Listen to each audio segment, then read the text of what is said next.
হিন্দুসকল কিয় আক্ৰান্ত?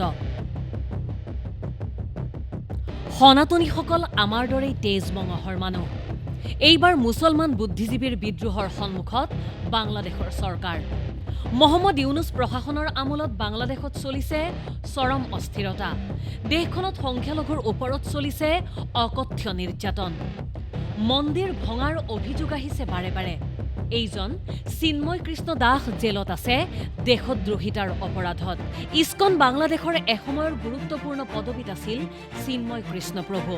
চিন্ময়ক মিছা অভিযোগত গুৰুতৰ শাস্তি বিহাৰো অভিযোগ উঠিছে। ইউনুছে এনে অভিযোগ নিৰন্তৰ নাকচ কৰিছে। ওলোটাই বাংলাদেশে অভিযোগ কৰিছে ভাৰতে বাংলাদেশৰ মিছা দুৰ্নাম ৰটিছে। ইয়াৰ মাজতেই বাংলাদেশৰ অন্তৰ্বৰ্তী চৰকাৰৰ মুখ্য উপদেষ্টা ইউনুছৰ ওচৰত এইজন বাংলাদেশী কবি আৰু বুদ্ধিজীৱী ফৰহাদ মজহাৰে এক ধৰণৰ বিদ্ৰোহ কৰিলে। ইউনুছক ফৰহাদ মজহাৰৰ গুৰুতৰ প্ৰশ্ন, কিহৰ বাবে চিন্ময় কৃষ্ণ দাস জেলত আছে? বাংলাদেশত হিন্দু নিপীড়নৰ ঘটনা মিছা নেকি? লক্ষণীয়ভাৱে বাংলাদেশত কেৱল হিন্দু মন্দিৰেই যে ভঙা হৈছে তেনে নহয়। চুফিবাদী প্ৰতিষ্ঠানো ধ্বংস হৈছে ইউনুছৰ আমোলত। ধৰ্মান্ধ লোকে ভাঙি পেলাইছে বহু মাজাৰ। ফৰহাদ মজহাৰে ইউনুছৰ ওচৰত সেই প্ৰশ্নও তুলিলে। তেওঁৰ প্ৰশ্ন, মাজাৰ ভঙাৰ বাবে কেইজন মুছলমানক শাস্তি বিহা হৈছে? ফৰহাদ মজহাৰ ভাৰতৰ প্ৰতি যে সদয়ী তেনে নহয়। এইগৰাকী বুদ্ধিজীৱীয়ে সততেই ভাৰতৰ বিৰুদ্ধে মন্তব্য ৰাখি আহিছে। বাংলাদেশক ভাৰতৰ প্ৰভাৱমুক্ত কৰিব লাগে বুলি তেওঁ অনেকবাৰ দাবী তুলিছে। শেহতীয়াকৈ গণ অভ্যুত্থানতো ফৰহাদ মজহাৰে ছাত্ৰ আন্দোলনৰ প্ৰতি সহমৰ্মিতা প্ৰকাশ কৰিছিল। কিন্তু তেওঁ অতি শেহতীয়াকৈ বাংলাদেশত চলি থকা হিন্দু নিৰ্যাতনক লৈ উদ্বিগ্ন।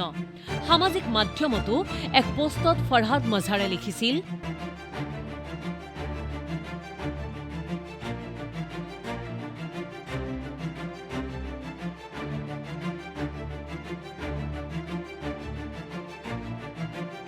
এই দেশ আমাৰ সকলোৰে। আমাৰ দেশৰ সমস্যা আমি সমাধান কৰিব পাৰোঁ। বাংলাদেশৰ সনাতনী ধৰ্মাৱলম্বীসকল আমাৰ দৰেই তেজ মঙহৰ মানুহ। তেওঁলোকৰ মানৱীয় আৰু নাগৰিক অধিকাৰ নিশ্চিত কৰা আমাৰ সকলোৰে দায়িত্ব। ভাৰতীয় প্ৰপাগাণ্ডাৰ বিৰুদ্ধে আমি তেতিয়াহে থিয় দিব পাৰিম যেতিয়া হিন্দু, বৌদ্ধ, খ্ৰীষ্টানসহ সকলোৰে অধিকাৰ আমাৰ নতুন গঠনতন্ত্ৰত বাস্তৱায়িত কৰিব পাৰিম। সেইজন ফৰহাদ মজহাৰে এইবাৰ মহম্মদ ইউনুছক প্ৰত্যক্ষভাৱে কৰা প্ৰশ্নবানে নিঃসন্দেহে মুখ্য উপদেষ্টাজনক বিব্ৰত কৰিছে।